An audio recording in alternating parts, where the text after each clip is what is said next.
Bienvenue à nouveau. Aujourd'hui, nous avons le grand privilège d'accueillir Richard Sakwa, professeur de sciences politiques à l'Université du Kent, auteur prolifique et l'un des meilleurs spécialistes de la Russie que nous ayons en Europe. Merci d'être venu parmi nous. C'est un plaisir. Merci pour vos aimables paroles. Eh bien, la guerre en Ukraine semble désormais toucher à sa fin, et cela oblige les Européens à modifier un peu leur discours. Nous avons même vu le chancelier Merz changer de rhétorique, ce qui semble préparer le terrain pour rétablir les liens diplomatiques. Il a par exemple souligné que la Russie est un pays européen et que nous devons dialoguer avec elle. Je pense que c'est important, car cette guerre, comme nous le savons, s'est déroulée à la fois sur le champ de bataille et à travers les récits. Si l'on veut prolonger une guerre et boycotter la diplomatie, on adopte bien sûr des récits comme une invasion non provoquée, ce qui est utile car les négociations deviennent alors essentiellement une forme d'apaisement qui récompense l'agression. Et la paix doit être obtenue sur le champ de bataille. Mais lorsque l'on est en train de perdre la guerre et qu'il est temps d'y mettre fin, il faut alors recourir à la diplomatie, à la reconnaissance des préoccupations mutuelles en matière de sécurité.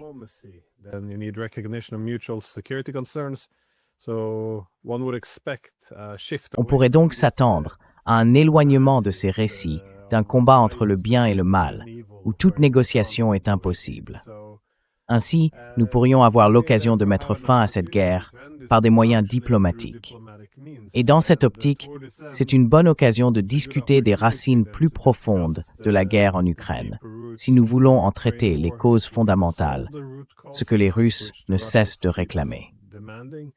Et coup de chance pour nous, vous venez justement de terminer une conférence portant exactement ce titre, les racines profondes de la guerre en Ukraine.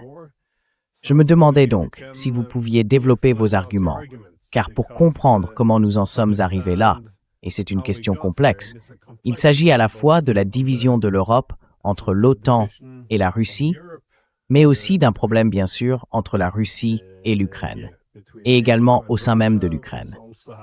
Nous avons cette troisième couche de lignes de fracture profonde à l'intérieur de l'Ukraine. Je me demandais donc si vous pouviez, oui, c'est un sujet très vaste, mais si vous pouviez détailler votre argumentation.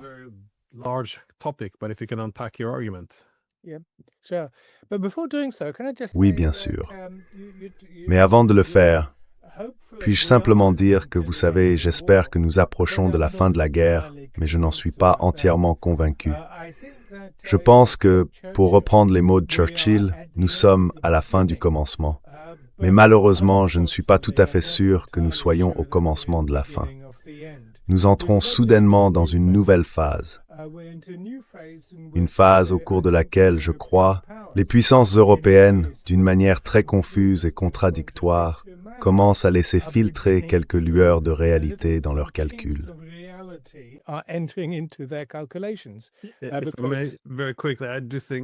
Très vite, je pense que je parais peut-être un peu plus optimiste que je ne le suis réellement. Je continue de penser que cela se résoudra sur le champ de bataille. Mais c'était le premier rayon de soleil, après avoir encore exigé que la Russie paie des réparations et tout le reste. À mesure que nous nous éloignons de cela, je pense que le changement de récit nous permet ou nous donne la possibilité de faire beaucoup plus de choses. Si nous sommes autorisés à discuter de leurs préoccupations en matière de sécurité, au moins la diplomatie peut progresser. Mais j'ai peut-être exagéré mon optimisme.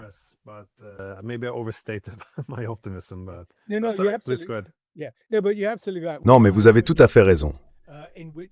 Nous entrons dans une nouvelle phase où la diplomatie revient, de manière étonnante, à l'ordre du jour pour les puissances européennes.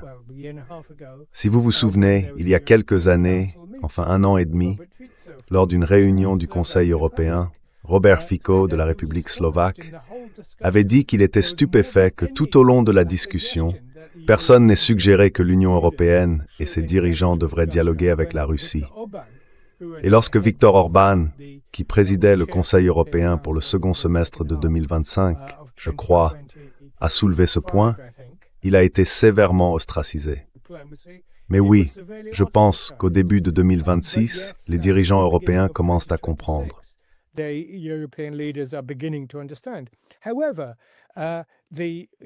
Cependant, si vous vous souvenez, à l'automne, nous avions le plan de paix en 28 points, la proposition Kirill Dmitriev, Steve Witkoff, qui a servi de bon cadre de discussion. Bien sûr, les puissances européennes et Zelensky se sont immédiatement mobilisés. Et comme vous le savez, au début de l'année 2026, ils ont présenté, puis finalement adopté un plan de paix en 20 points. Ce plan en 20 points contient encore beaucoup d'éléments tout simplement inacceptables pour Moscou. Ainsi, à l'heure actuelle, Witkoff et Jared Kushner prévoient de se rendre à Moscou. Je pense qu'il y a eu là-bas une certaine résistance, même à l'idée de les accueillir, car de toute évidence, Lavrov et Poutine affirment toujours être ouverts à la diplomatie.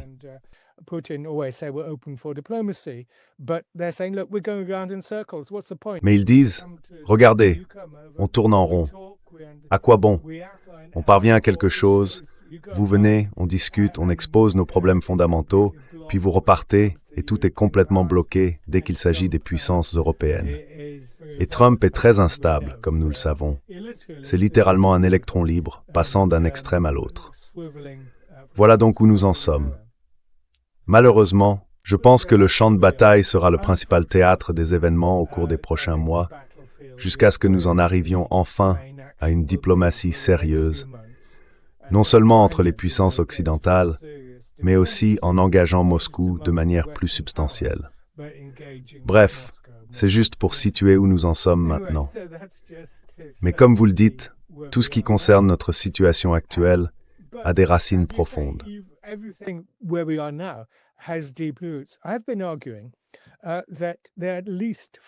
Je soutiens qu'il existe au moins 4 voire 5 niveaux dans ce conflit.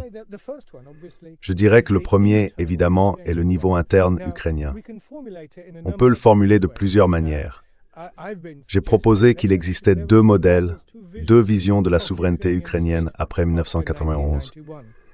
Il y avait ce que j'appellerais la vision moniste, c'est l'idée qu'il existe une sorte de vision primordiale, mot très intéressant, de la nationalité ukrainienne et même de la souveraineté, présente depuis l'aube des temps.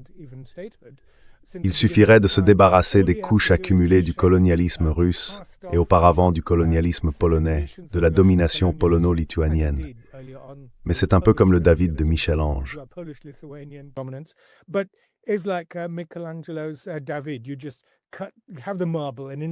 Vous n'avez que le bloc de marbre, et à l'intérieur se trouve cette statue fantastique et merveilleuse.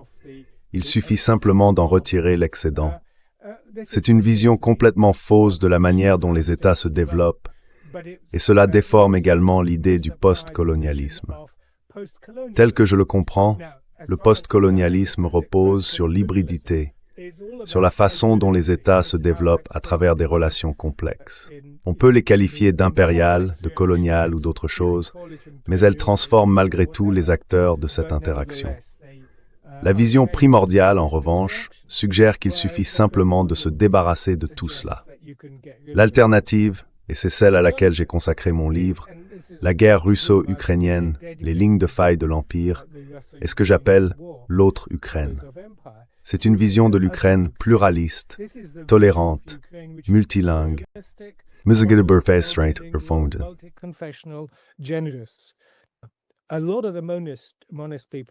Beaucoup de personnes monistes, celles qui croient en un nationalisme ukrainien profond, étaient également tolérantes et pluralistes. Il ne faut donc pas opposer les deux de manière trop tranchée. Mais en termes idéaux, nous avons bien cette vision. Et cela, dans les exigences russes, est désormais présenté, ou selon la terminologie employée, qualifié, de dénazification de l'Ukraine. Je pense que c'est un terme très mal choisi, car il simplifie à l'excès les éléments, même s'il touche à la question de l'intolérance et du manque de pluralisme dans la société. C'est donc clairement l'une des principales revendications, que les droits linguistiques et autres soient respectés. Voilà le premier niveau. Le second niveau concerne précisément la relation russo-ukrainienne, très spécifiquement une relation à la fois interétatique et interculturelle.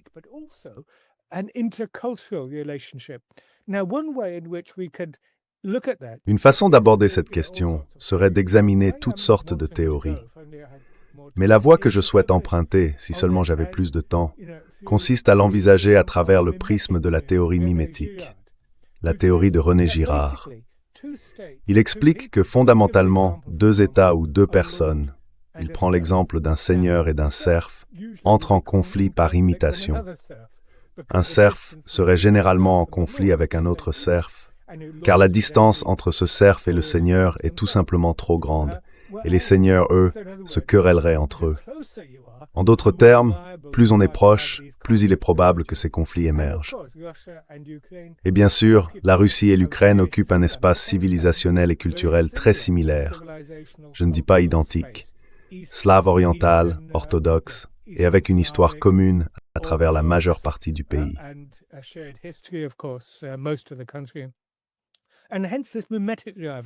Et c'est pourquoi cette rivalité mimétique est si intense.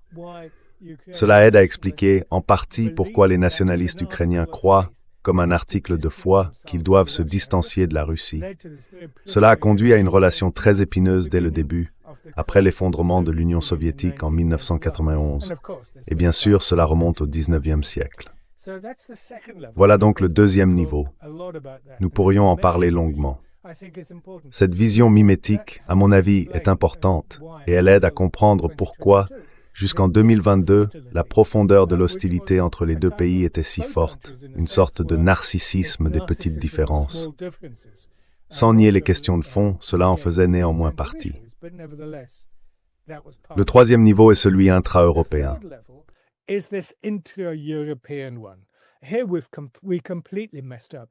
Ici, nous avons complètement échoué.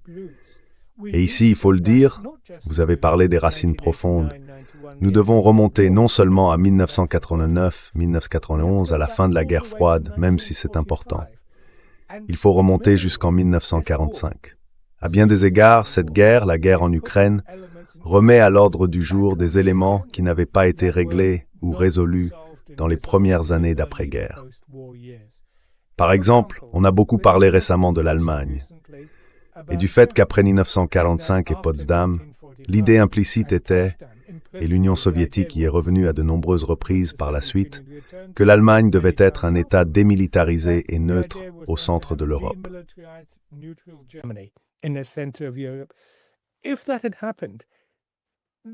Si cela s'était produit, il n'y aurait pas eu de guerre froide.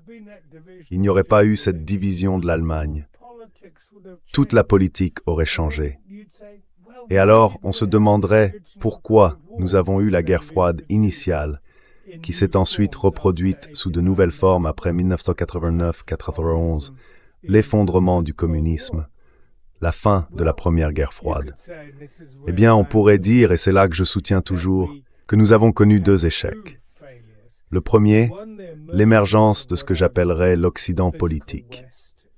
Lavrov et les Russes aiment parler de l'Occident collectif, et les puissances occidentales aiment parler de l'Alliance transatlantique, cet organisme très puissant qui domine depuis 80 ans.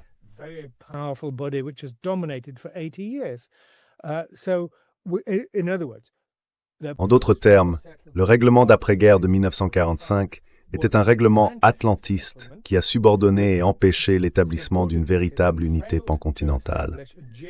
Après 1989, à la fin de la guerre froide, la Maison européenne commune de Gorbatchev, la Confédération de l'Europe de Mitterrand, toutes ces idées revenaient en somme à dire « D'accord, repensons 1945 ».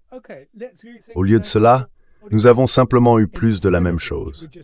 L'OTAN et l'Union européenne se présentant comme les seules entités capables de représenter l'ensemble de l'Europe, ce qui bien sûr a marginalisé la Russie et conduit au dilemme de sécurité, à l'élargissement de l'OTAN et à la guerre. Voilà donc le troisième niveau. Et bien sûr, le quatrième concerne la relation de superpuissance entre les États-Unis et la Russie.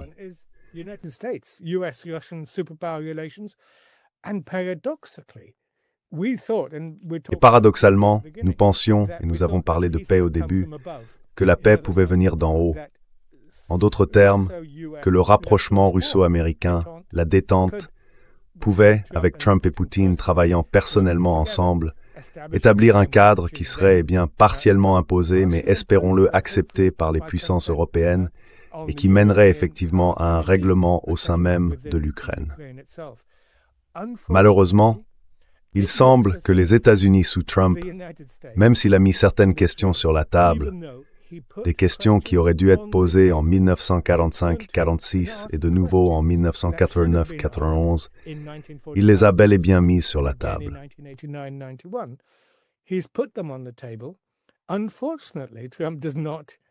Malheureusement, Trump n'a pas de réponse cohérente. Cela signifie que l'ancien Occident politique, l'ancien système de puissance atlantique, est clairement à bout de souffle. C'est certain. La Russie, Moscou et d'autres pays d'ailleurs y ont vu une grande opportunité. Bien sûr, les puissances européennes et Kiev considèrent cela avec une profonde inquiétude. Mais il est évident que les choses bougent et changent. Comme nous l'avons dit, oui, 2026 a commencé sur les chapeaux de roue, et il y a là beaucoup d'éléments en mouvement. Nous vivons un autre moment liminal, tout comme en 1945 et en 1989. 2026 semble bien être l'une de ces dates charnières.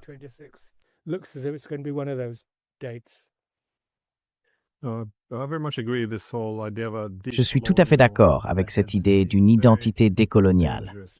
C'est très dangereux, car cela signifie qu'on considère l'élément russe de l'identité ukrainienne comme une relique impériale étrangère, quelque chose dont il faut se débarrasser.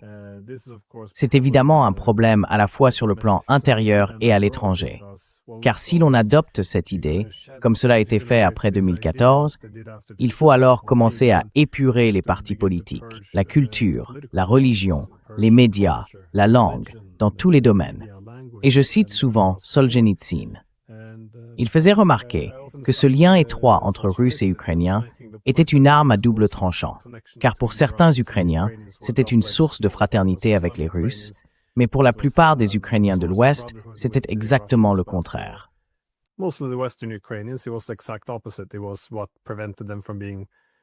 C'est ce qui les empêchait d'être pleinement souverains, car si l'on veut essentiellement un seul peuple, alors pourquoi être un État séparé? J'ai donc toujours pensé qu'il serait bon pour l'Ukraine de se développer comme un projet de construction nationale, de se distinguer de la Russie. Voici l'Ukraine. Nous sommes différents, mais pas anti-russes, car sinon, on déclenche à la fois des problèmes de sécurité intérieure et internationale. Ce serait un peu comme si la Russie se découplait complètement, ou se détatarisait. Je veux dire, on ne peut pas simplement effacer 500 ans d'histoire commune et faire comme si, après tout ce temps, cela n'avait aucune importance. Il faut que cela soit intégré dans une conception plus inclusive de ce que signifie être russe. On ne peut pas exclure ces autres groupes. Mais dans le cas de la Russie, c'est plus compliqué, car comme vous l'avez dit, quelle que soit la relation qu'elle entretient avec les Russes ethniques ou les russophones d'Ukraine, cela influence sa relation avec l'Ukraine elle-même.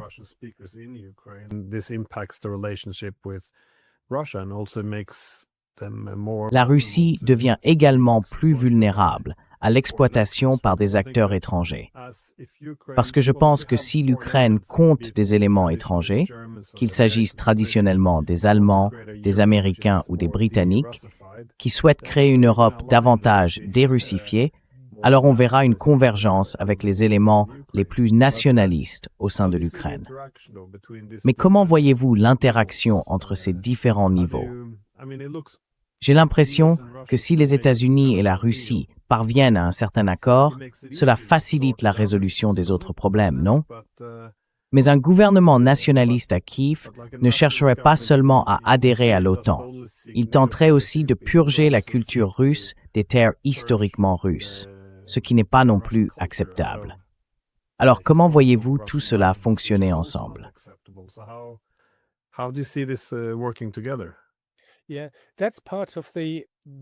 Oui, c'est en partie ce qui rend difficile de tout assembler. C'est comme un Rubik's Cube, tellement compliqué d'aligner toutes les pièces. Et bien sûr, tous ces enjeux interagissent entre eux.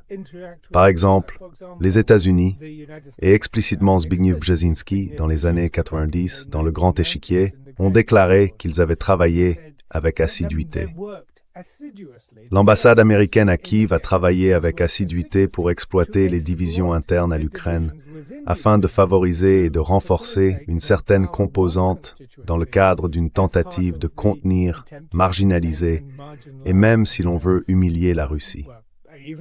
Donc il s'est passé beaucoup de choses à ces niveaux.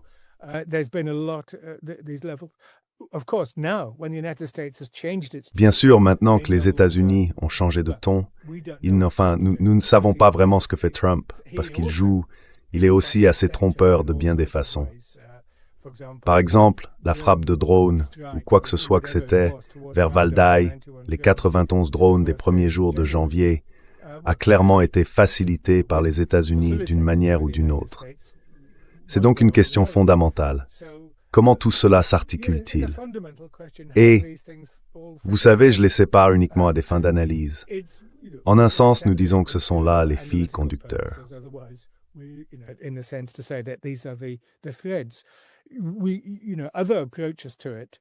Vous savez, d'autres approches diraient que ces niveaux sont un peu mécaniques et qu'on pourrait en nommer d'autres. Un cinquième, par exemple, serait la manière dont la guerre est présentée comme une lutte civilisationnelle plus vaste, les hordes barbares russes à l'Est. Et cela, bien sûr, nous ramène non seulement aux 80 années d'après-guerre depuis 1945, mais à une question plus large, que je trouve d'ailleurs fascinante. De nombreux commentateurs russes, comme Sergei Alexandrovitch Karaganov par exemple, se concentrent sur les 500 ans de relations difficiles entre la Russie et l'Europe. Ce conflit civilisationnel, et bien sûr beaucoup en Occident, Biden l'a explicitement qualifié de guerre pour la civilisation, pour l'ordre fondé sur des règles, en est une manifestation, mais plus largement, il s'agit de la culture occidentale, de l'état de droit, et ainsi de suite.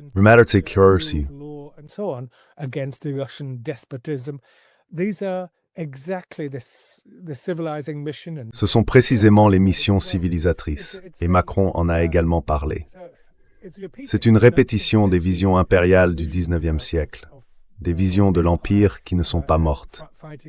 Et bien sûr, des commentateurs comme Karaganov soutiennent qu'en fin de compte, cette guerre est une occasion pour la Russie de définir son identité, d'abandonner cette fausse tentative de 5 siècles de devenir une puissance européenne, bien qu'il reste lui-même ambigu. Donc, pour le dire à ma manière, nous assistons à l'émergence d'une Russie post-occidentale, mais non d'une Russie post-européenne. Et tout simplement en raison de la géographie. La Russie est une puissance européenne. C'est aussi une puissance asiatique, une puissance eurasienne, mais ce sont ses voisins.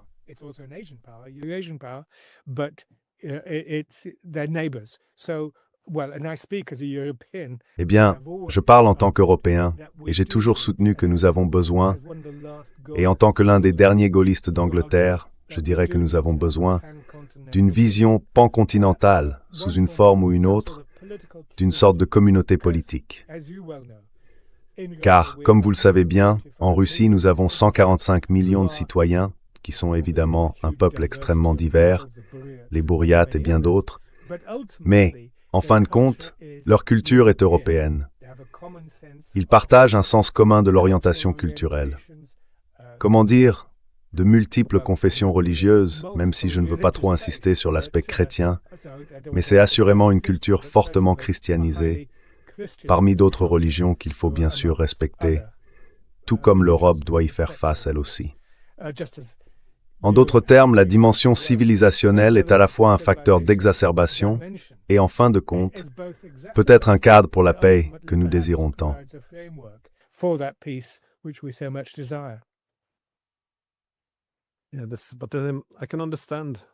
Mais je peux comprendre pourquoi les Russes exigent maintenant de résoudre toutes les questions sous-jacentes. Comme tu l'as dit, les causes profondes remontent très loin, surtout si l'on considère la dimension géopolitique. Tu sais, Dostoïevski écrivait déjà dans les années 1800 que pour diviser l'Europe et contenir la Russie, le but des Anglais était de faire en sorte que les Slaves détestent la Russie autant qu'eux. Et puis, bien sûr, pendant la Première Guerre mondiale, on a vu les Allemands se présenter largement comme les libérateurs de différents peuples slaves, en particulier des Ukrainiens. parce qu'ils affirmaient « Nous allons vous libérer de la domination russe ». Mais tout historien reconnaît que ce qu'ils faisaient réellement, c'était tenter de s'emparer de cette partie du monde, de la découpler de Moscou et de la placer sous influence allemande à la place.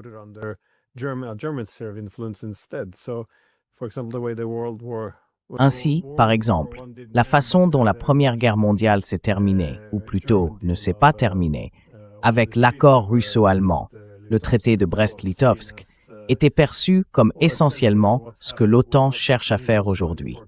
Et on a vu la même chose pendant la Seconde Guerre mondiale. Les nazis se rapprochaient alors des nationalistes ukrainiens en disant « Eh bien, nous comprenons aussi votre lutte pour la liberté ». Ils se présentaient également comme des libérateurs. Mais en réalité, il s'agissait de créer une région dominée par l'Allemagne. Et puis bien sûr, il y a eu la révolution orange en 2004, qui devait aussi arracher l'Ukraine à l'orbite russe pour la faire entrer dans l'orbite de l'Union européenne, dirigée par l'Allemagne. Et encore une fois, nous avons refait la même chose en 2014. Nous continuons à répéter le même schéma encore et encore.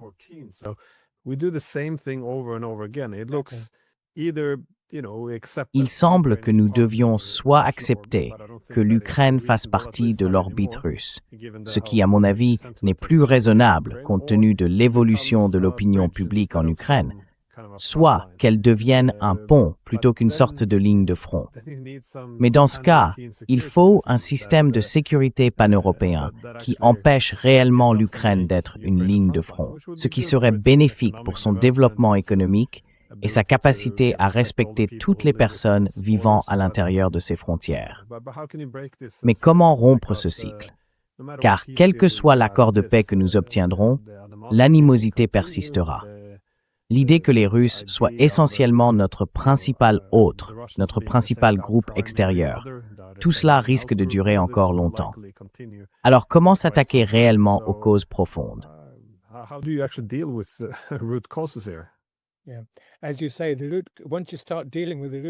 Comme vous le dites, dès qu'on commence à s'attaquer aux causes profondes, on découvre qu'il s'agit d'un enchevêtrement très complexe de conflits imbriqués et d'idées récurrentes. Une façon de rompre ce cycle sans fin. Et comme vous l'avez dit, cela ne concerne pas seulement les 10 dernières années, mais les 30 dernières, voire davantage, depuis la fin de la guerre froide, ou même depuis 1945, en remontant au XIXe siècle, à la guerre de Crimée, et ainsi de suite, serait de repenser entièrement le cadre. Je soutiens que, comme vous l'avez dit, nous ne savons peut-être pas exactement comment y parvenir, mais en général, après une guerre, si l'on veut une paix durable, il faut mettre de nouvelles idées sur la table. Nous n'avons même pas encore atteint la première étape. C'est pourquoi je dis que nous ne sommes qu'à la fin du commencement. Alors où sont ces nouvelles idées? Au lieu d'idées nouvelles, nous voyons l'Union européenne et la plupart des puissances européennes redoubler de fièvre guerrière, cette russophobie virulente, cette volonté d'effacer la Russie, que même les États-Unis jugent excessive.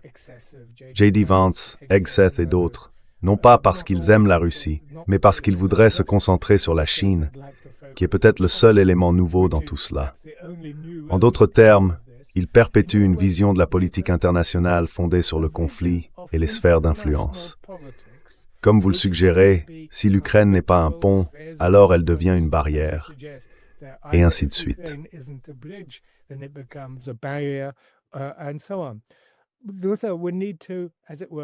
Luther devrait, pour ainsi dire, une technique classique de négociation consiste à prendre de la hauteur, à monter d'un cran, si l'on veut, et à essayer d'élargir la perspective, de voir les choses plus globalement. C'est ce que je pense que nous devons faire. Le premier élément de cela consiste donc à lancer un nouveau débat sur, vous avez parlé d'un système de sécurité pan-européen, oui, mais cela ne sera peut-être qu'un reflet d'une communauté politique pan-européenne plus vaste. Il semble absurde d'en parler ou même d'y penser en ce moment, mais c'est précisément dans les jours les plus sombres d'une guerre qu'il faut commencer à penser l'impensable. Comment y parvenir? Je ne sais pas. Mais c'est là qu'intervient la deuxième étape.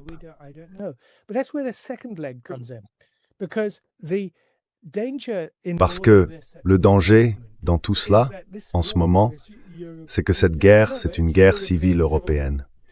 Et bien sûr, c'est ainsi que les Trumpistes l'aperçoivent d'ailleurs, de plus en plus, comme une guerre civile européenne endémique. Et en effet, dans une grande partie du Sud global, elle est considérée comme une autre guerre du Nord global. C'est pourquoi tant de pays du Sud global ne veulent rien avoir à faire avec elle. Ils n'ont pas rejoint les sanctions. Ils disent simplement « Regardez, ces Européens ridicules. Ils ont eu une guerre mondiale. Ce n'était pas suffisant pour eux. Il leur en a fallu une deuxième. Et maintenant, ils en veulent une troisième. Eh bien, les gars, nous ne voulons rien avoir à faire avec ça. » Mais cela nous conduit alors à l'autre grand danger d'aujourd'hui, à savoir celui qui menace le système international fondé sur la Charte des Nations Unies.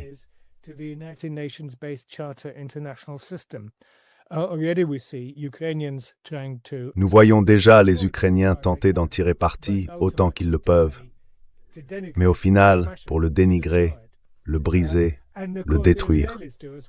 Et bien sûr, les Israéliens font de même. Ils n'éprouvent rien d'autre que du mépris. Nous avons vu que Trump, dès les premiers jours de 2026, a retiré les États-Unis de, qu'était-ce, 56 organisations internationales. Ainsi, les États-Unis font défection non seulement du monde politique occidental, de leur système d'alliance atlantique, ce que beaucoup accueilleraient favorablement en disant qu'il est temps de mettre fin à l'OTAN. Cette organisation a très bien rempli ses fonctions plutôt destructrices depuis 1989. Mais ce que nous devons maintenant constater, c'est qu'il se retire également du système international fondé sur la Charte que les États-Unis ont tant contribué à établir en 1945. C'est catastrophique, à mon avis.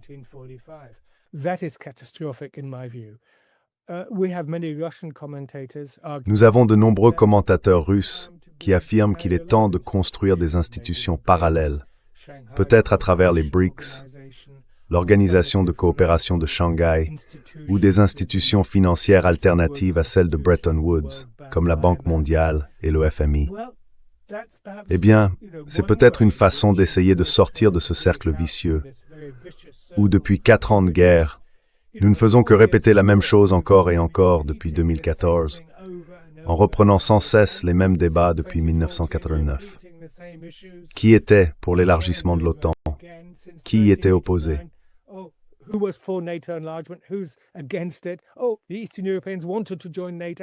Oh, les Européens de l'Est voulaient rejoindre l'OTAN. Comment aurions-nous pu les en empêcher? C'est une façon de penser tellement banale et stérile. Nous devons repenser la politique internationale d'une manière nouvelle. Et c'est là que les mouvements pour la paix, que la pensée pacifiste sont si importants. L'ancien modèle classique des relations internationales à l'américaine repose entièrement sur la politique de puissance, et ainsi de suite. Eh bien, vous savez, beaucoup diraient que l'humanité fait face à de nombreux défis, et pas seulement des défis environnementaux ou autres, mais aussi des opportunités. Les avancées technologiques de ces dernières années sont extraordinaires.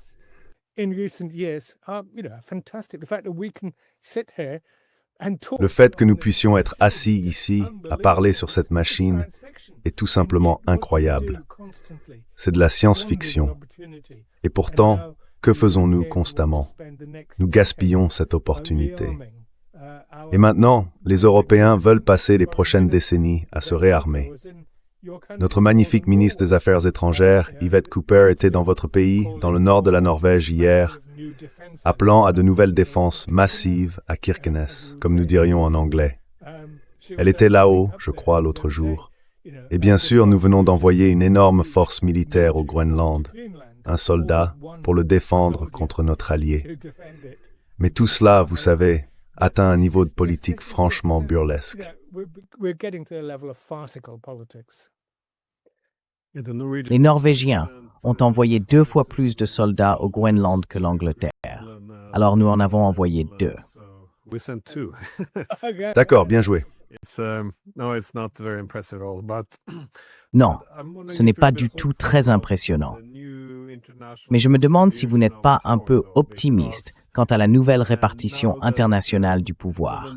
Car maintenant que, dans le passé, du moins d'un point de vue de réalisme politique, lorsque le pouvoir était concentré en Europe, on pouvait supposer que la concurrence entre les puissances européennes aboutirait à ce qu'elles se partagent plus ou moins le monde entre elles.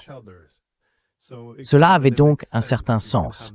On pouvait avoir cette Europe fragmentée, mais qui restait tout de même le centre du monde. Mais maintenant que la répartition du pouvoir s'est déplacée de manière spectaculaire loin de l'Europe, et cela est tout à fait évident, comme en témoigne aussi la stratégie de sécurité nationale des États-Unis qui accorde si peu d'importance à l'Europe, à sa pertinence. Dans une telle Europe, nous ne pouvons vraiment plus nous permettre ces lignes de division. Nous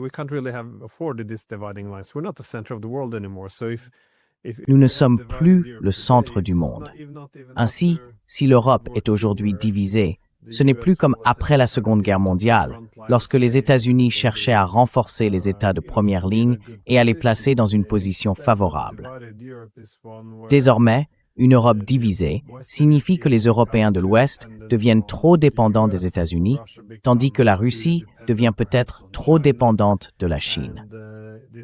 Et cela permet aux États-Unis de transformer toute cette dépendance, qu'elle soit économique ou sécuritaire, en une loyauté massive.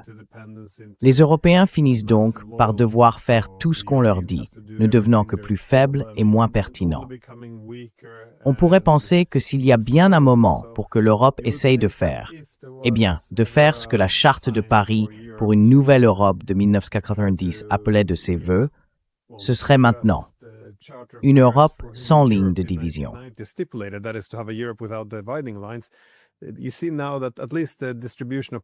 Vous voyez maintenant qu'au moins la répartition du pouvoir lui est favorable. Car après la guerre froide, je comprends pourquoi nous avons opté pour l'hégémon.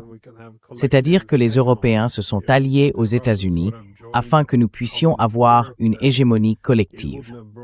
Vous savez, si les Russes avaient rejoint une Europe commune, cela n'aurait pas entraîné l'Amérique de la même manière. Ce ne serait donc pas devenu un système d'hégémonie collective. Il y avait là une forte incitation. Mais aujourd'hui, l'ordre unipolaire a disparu. Je ne vois tout simplement plus les mêmes, d'un point de vue structurel, je ne vois plus les mêmes incitations à maintenir l'Europe divisée comme elle l'était autrefois. Je veux dire, de mon point de vue, rediviser l'Europe était le prix à payer pour garder les Américains présents et concentrés sur l'Europe. Mais si les Américains la relèguent de toute façon au second plan, pourquoi faisons-nous de la Russie un ennemi? Cela n'a vraiment aucun sens.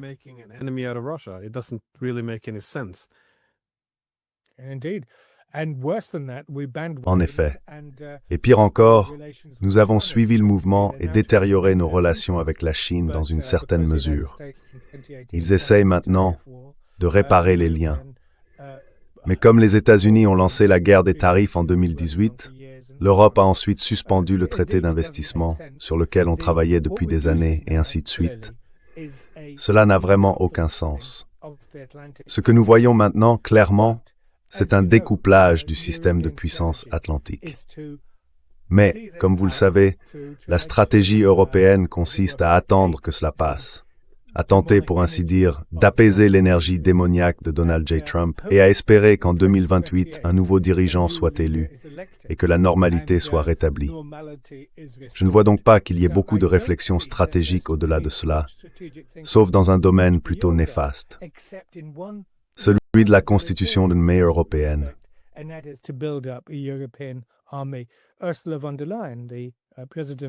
Ursula von der Leyen, la présidente de la Commission européenne, soutient désormais que l'Europe doit se construire comme une puissance militaire, ce qui bien sûr est censé à bien des égards si c'est fait dans un esprit positif, c'est-à-dire pour affirmer que l'Europe doit se tenir sur ses propres jambes et devenir un acteur indépendant. Mais qu'est-ce que l'Europe ? Le Royaume-Uni est parti, la Norvège n'en fait pas partie, même si elle est évidemment très proche de l'Europe.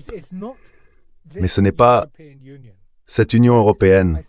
Je pense que l'une des leçons de cette guerre est que sur le plan fonctionnel, Certains éléments de l'Union européenne seront reproduits sous un nouveau format. Mais cette Union européenne est clairement en train d'être reproduite. Nous ne savons pas comment cette guerre va se terminer, mais je pense qu'elle se terminera mal.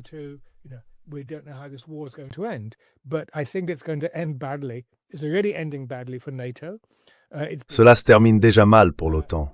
Elle a été discréditée, et ainsi de suite. Et je pense qu'il en va de même pour l'Union européenne. C'est pourquoi je crois qu'il faut commencer à se demander quel type d'Europe voulons-nous après cette guerre. Celle que nous voulons est celle qui figurait à l'ordre du jour en 1945, puis à nouveau entre 1989 et 1991. Et c'est, comme vous le suggérez, une vision pancontinentale. Bien sûr, ce serait une Europe post-américaine, mais non pas anti-américaine. Qui travaillera avec les États-Unis? Qui souhaite être en conflit? Encore une fois, il s'agit peut-être de revenir véritablement aux fondements normatifs de l'Union européenne, en tant que projet de paix.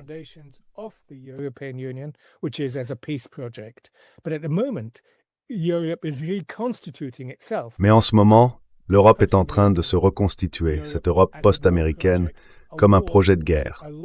Une longue guerre, comme on le dit, comme Mark Rutte et d'autres l'ont averti, contre la Russie. Une guerre générationnelle. Et en effet, au Royaume-Uni, on parle d'une guerre de toute la société. Ce qui signifie bien sûr ce qu'ils entendent par là, il faut une répression interne. Certains d'entre nous en ont vraiment ressenti les coups durs, la censure et ainsi de suite. C'est une voie catastrophique. C'est pourquoi je pense qu'il est si important de définir une alternative, à savoir une vision véritablement progressiste et pancontinentale. Ce sera difficile. Et dans ce cadre, une OTAN résiduelle, une Union européenne résiduelle et reconstituée joueront un rôle. Mais nous devons avoir quelque chose de nouveau. Vous savez, une confédération eurasienne serait selon moi la voie à suivre.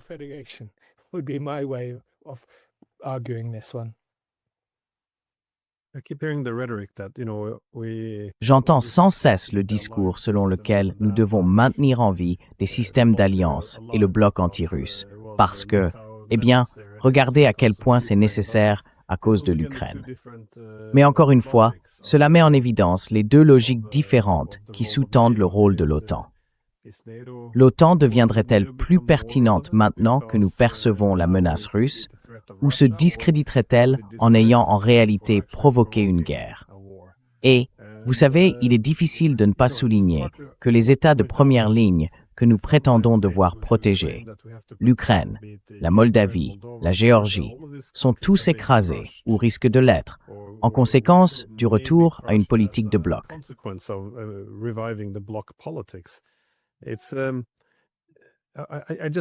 J'ai simplement du mal à comprendre pourquoi les Britanniques, par exemple, prennent la tête, avec d'autres Européens, dans cette lutte générationnelle contre les Russes. Qu'est-ce que c'est exactement? Pourquoi? Je veux dire, encore une fois, l'objectif russe depuis la fin de la guerre froide était de créer une Europe commune, et ils avaient averti que l'élargissement de l'OTAN allait rediviser le continent, recréer la logique de la guerre froide, toute cette compétition à somme nulle autour du voisinage partagé. Et tout le monde reconnaît que la Russie n'a formulé aucune revendication sur l'Ukraine avant le coup d'État de 2014. Mais après cela, elle a réagi de cette manière. C'est très étrange pour moi. Je ne vois pas d'argument cohérent expliquant pourquoi on continue d'entendre tout ce récit impérial, selon lequel la Russie ne serait qu'une puissance impérialiste cherchant à avaler des territoires et à reconstruire l'Union soviétique. Ce n'était pas le cas la veille du coup d'État en Ukraine en 2014. Je veux dire, il me semble que c'est vous qui avez écrit dans l'un de vos livres que l'OTAN est désormais une organisation de sécurité qui existe pour gérer les conflits issus de sa propre existence. Je déforme peut-être un peu les mots, bien sûr, mais c'était plus ou moins votre idée. C'est bien ça.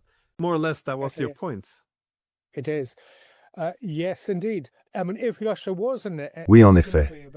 Je veux dire, si la Russie ne cherchait qu'à s'étendre territorialement ou impérialement, elle aurait facilement pu annexer ou prendre le contrôle du Donbass pendant ces 7 années entre 2014 et 2021. Elle ne l'a pas fait. Elle ne les a pas absorbés, même si de nombreux ouvrages, d'ailleurs, affirment que la Russie a pris le contrôle de l'Abkhazie et de l'Ossétie du Sud. Ce n'est pas le cas. Elle les a reconnus comme des États indépendants. Et bien sûr, c'est une question qui devra être négociée avec la Géorgie en temps voulu. Mais la question plus large, pourquoi, est celle sur laquelle nous devons vraiment nous concentrer. Il y a toutes sortes de réponses à cela. La première, vous savez, la psychosociale, c'est que nous avons une élite totalement dégradée. Certainement au Royaume-Uni, c'est notre cas.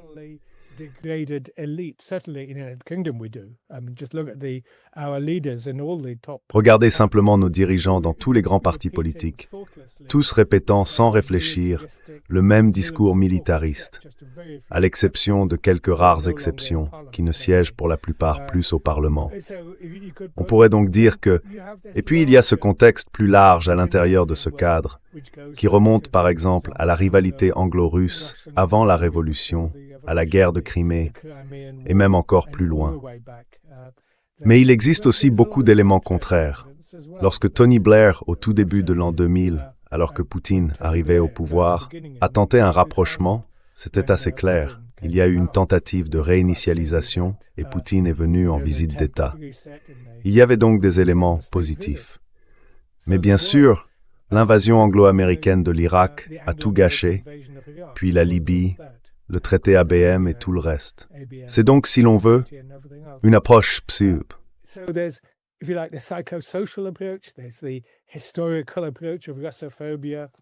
Il y a l'approche historique de la russophobie, ou même, on pourrait remonter à René Girard et à cette sorte de rivalité mimétique entre deux représentations de la modernité, selon laquelle la Russie aura toujours sa propre singularité civilisationnelle et qu'il faut s'en réjouir, tout comme la singularité britannique est la sienne.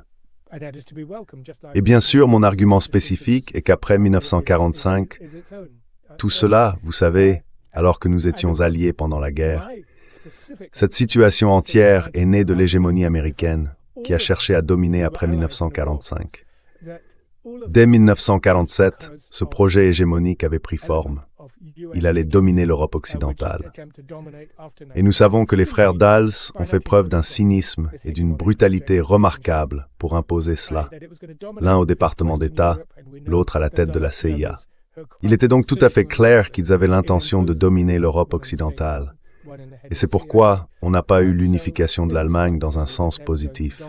À la place, on a eu une unification négative.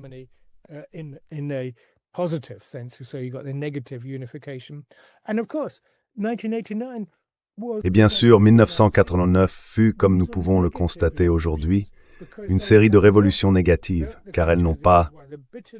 Le pays, c'est pourquoi l'amertume d'un pays comme les républiques baltes, comme la Lituanie, envers la Russie, l'un des échecs de l'Union européenne, est qu'au lieu de transcender la logique du conflit, elle l'a en réalité facilité et amplifié.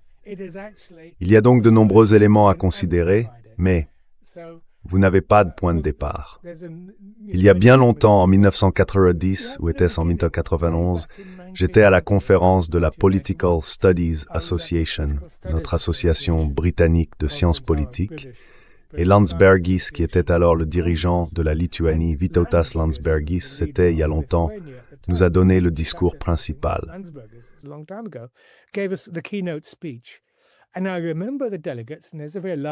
Et je me souviens des délégués, c'était un très grand groupe, 500 ou 600 politologues.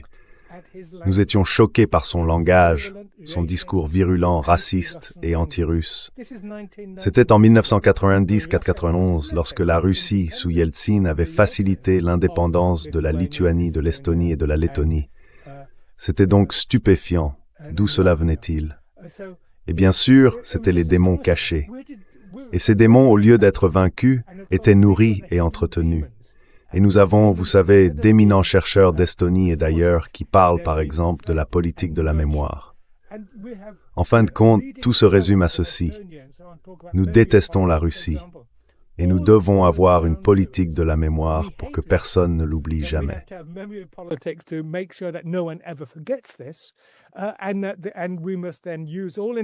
Et nous devons alors utiliser tous les instruments à notre disposition, et les Polonais sont d'accord avec cela, pour détruire l'ennemi historique. Or, comme je le dis depuis longtemps, vous savez, mon père était polonais. Il a failli faire partie de ceux de la cohorte capturée et emmenée à Katyn. Il a rencontré les forces soviétiques en tant que réserviste de l'armée polonaise le 17 septembre 1939. Et pourtant, il n'a jamais éprouvé d'amertume. Il comprenait les enjeux plus vastes, et c'est peut-être pour cela que je suis ce que je suis. Car oui, il comprenait à quel point les choses étaient terribles. Vous savez, Katyn, le meurtre de près de 24 000 officiers polonais de sang-froid. Mais si nous ne digérons pas cette histoire, alors nous sommes condamnés à la répéter. Et malheureusement, nous la répétons sous une forme encore pire que tout ce qui a précédé.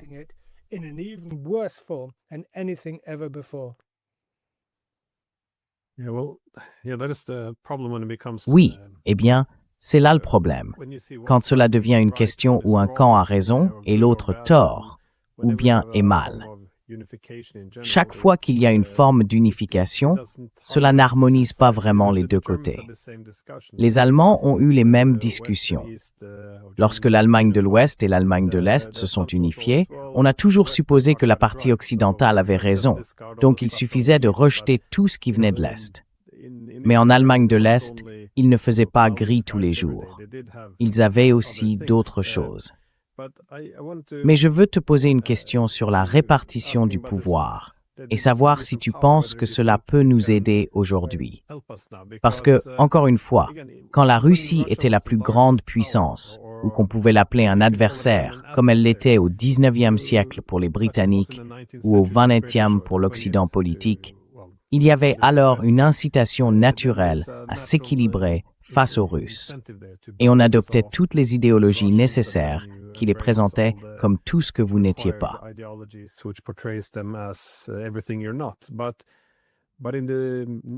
Mais dans la répartition actuelle, avec la Chine comme puissance dominante et ayant déjà dépassé l'économie américaine en parité de pouvoir d'achat il y a 12 ans, il y aurait une incitation à ne pas repousser la Chine ou la Russie. C'était d'ailleurs la logique des Allemands et des Français avant 2022. Ne poussons pas trop les Russes, sinon ils finiront par se rapprocher de la Chine. Et en effet, on voit maintenant qu'une partie de la réflexion de Trump semble s'inspirer des conseils de Kissinger, qui soulignait qu'il ne faut pas rapprocher ces deux géants eurasiens. La Chine est la plus grande. Il faudrait rallier les Russes à notre camp. Il existe donc des incitations liées à l'équilibre des puissances.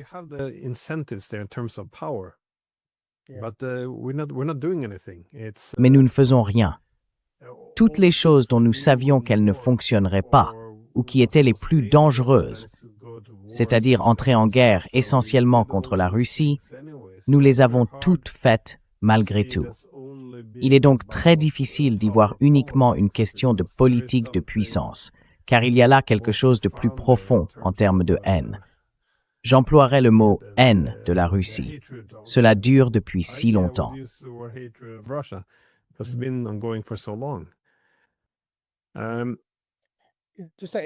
À Washington, bien sûr, il y a un grand débat. Il y a l'école de pensée d'Elbridge Colby, qui se concentre fortement sur la Chine en tant que principal adversaire, et cela s'est en partie reflété dans la stratégie de sécurité nationale. Puis il y a les monts Libyo et d'autres qui continuent de mener la guerre froide, certainement vis-à-vis de Cuba, mais aussi vis-à-vis de la Russie. En d'autres termes, il y a à Washington un débat du type de celui que nous n'avons même pas encore commencé à Londres, à Paris ou à Berlin, ni à Bruxelles, de la manière que vous suggérez. Car oui, le monde a évolué. L'Europe est marginalisée. Elle a perdu sa solidité en tant qu'allié.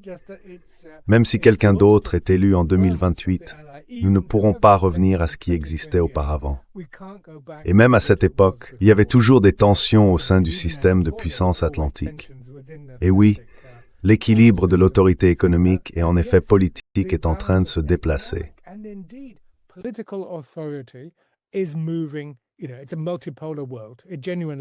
C'est un monde multipolaire. Il l'est véritablement. Mais bien sûr, la multipolarité s'exerce à de nombreux niveaux différents. Au niveau du pouvoir, oui, sans aucun doute, la Chine émerge désormais comme une puissance distincte. Mais c'est justement pour cette raison qu'il y a tant d'efforts pour la délégitimer et tant de travail pour affirmer qu'il s'agit d'une dictature communiste despotique, en soulignant les manques et les faiblesses de ce système, qui bien sûr existent. Donc oui, la multipolarité, en fin de compte, et c'est là que j'attacherai ma propre vision, est véritablement une conception normative fondée sur la Charte des Nations Unies. Aujourd'hui, il y a 193 États souverains et indépendants aux Nations Unies. Et nous devons travailler, oui, les grandes puissances doivent travailler, et j'emploie le mot comité, c'est-à-dire qu'elles doivent coopérer également. Et c'était l'idée initiale des 5 membres permanents du Conseil de sécurité, qu'ils auraient une responsabilité particulière.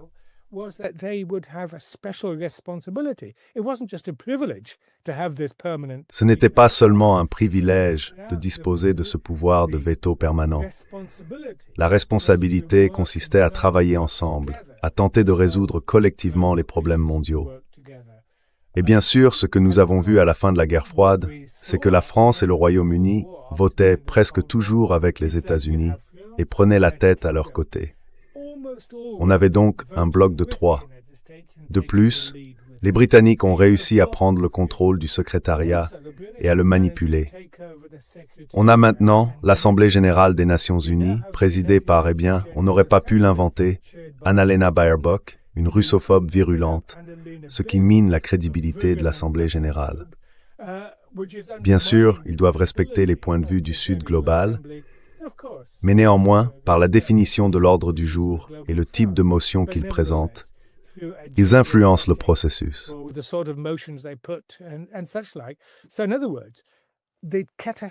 En d'autres termes, la catastrophe actuelle, c'est que le système international, les Nations unies, est devenu un instrument de ce qu'on pourrait appeler une nouvelle guerre froide, un instrument de la politique et de la rivalité des grandes puissances, plutôt qu'un forum destiné à résoudre ces différends.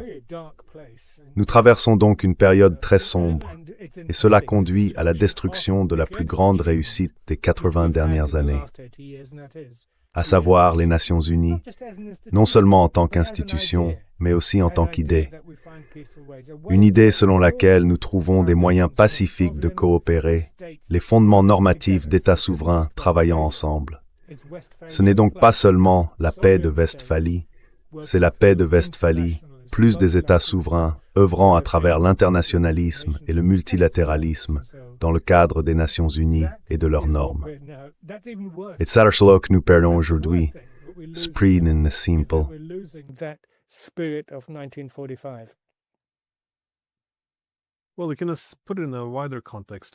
Eh bien, on peut replacer cela dans un contexte plus large. Tous les efforts historiques visant à créer une architecture de sécurité inclusive, une qui reflète réellement le droit international, cherchent à assurer la sécurité avec les autres membres, plutôt que contre les non-membres. En d'autres termes, si l'on veut distinguer une architecture de sécurité collective d'une alliance, qu'il s'agisse du Concert européen, de la Société des Nations ou des Nations unies, il y a toujours le risque que les pays commencent à se regrouper en système d'alliance, de petits blocs exclusifs, et que leur loyauté envers ce bloc dépasse celle qu'ils doivent au cadre de sécurité collective. Traduit dans les institutions actuelles, cela signifie que nous plaçons l'OTAN avant les Nations unies. Eh bien, c'est essentiellement ce qui a été fait, surtout depuis 1999. Mais pour conclure, avez-vous des pensées finales empreintes d'optimisme? Ou pensez-vous, comme vous l'avez dit, que nous nous dirigeons vers une période un peu sombre?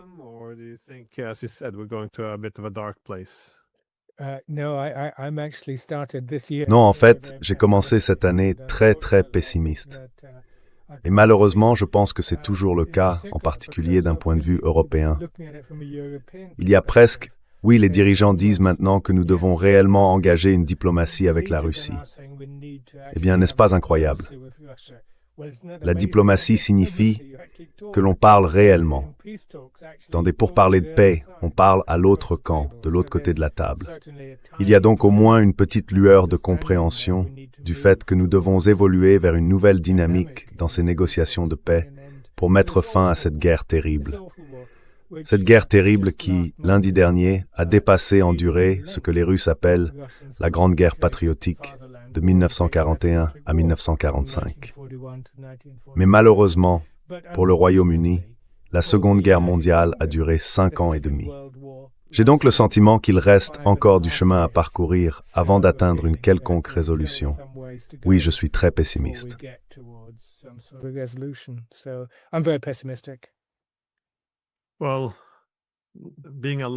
Eh bien, pouvoir plaider en faveur de la diplomatie sans être diffamé, censuré ou annulé, je suppose que c'est un progrès positif, mais nous plaçons la barre un peu bas. Néanmoins, oui, quelque chose semble aller dans la bonne direction. Cela dit, je partage ton pessimisme. Le début de l'année 2026 a été très difficile. Alors merci beaucoup d'avoir pris le temps. Le plaisir m'inquiète.